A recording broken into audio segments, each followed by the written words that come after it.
April মাসে যখন ন্যানোর নতুন স্কুলে ক্লাস শুরু হলো, ও যে প্রথম কদিন বায়না করবে, কান্নাকাটি করবে, স্কুল যেতে চাইবে না, এসবের জন্য আমি মানসিক প্রস্তুতি নিয়েই রেখেছিলাম। কিন্তু তখন উনি ভালো লক্ষ্মী ছেলেটি সেজে সকালে উঠে রেডি হয়ে স্কুলের গাড়িতে বসে স্কুল চলে গেলেন। বিপদ এলো 2-3 সপ্তাহ পর।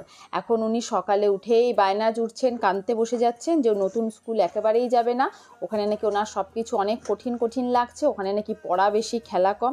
তাকে আবার হাজার বুঝিয়ে স্কুল ছেড়ে আসা। বাড়ির কাছে স্কুল, এটুকুই যা রক্ষে।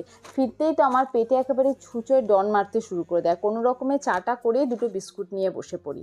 তারপরে অল্প একটু খাচ্ছিলাম, ওই একটু ডিম সেদ্ধ আর ন্যানো ছেড়ে যাওয়া ভাতটুকু, তখনই কাগজওয়ালার আওয়াজ পেলাম। ওনাকে আমি তো অনেক দিন ধরে খুঁজছিলাম। বাড়িতে প্রচুর ন্যানো আর অনিমেষের পুরনো বই জমে গেছিলো, সেগুলো সব আজকে ওনাকে দিয়ে দিলাম।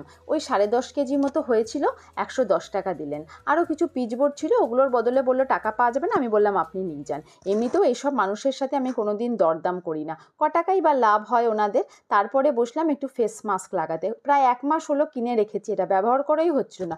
ভালোই, তবে খুবই পাতলা ধরনের মনে হচ্ছিল, আর একটু ঘন করে লাগালে ভালো হতো। আজকের মতো এটুকুই।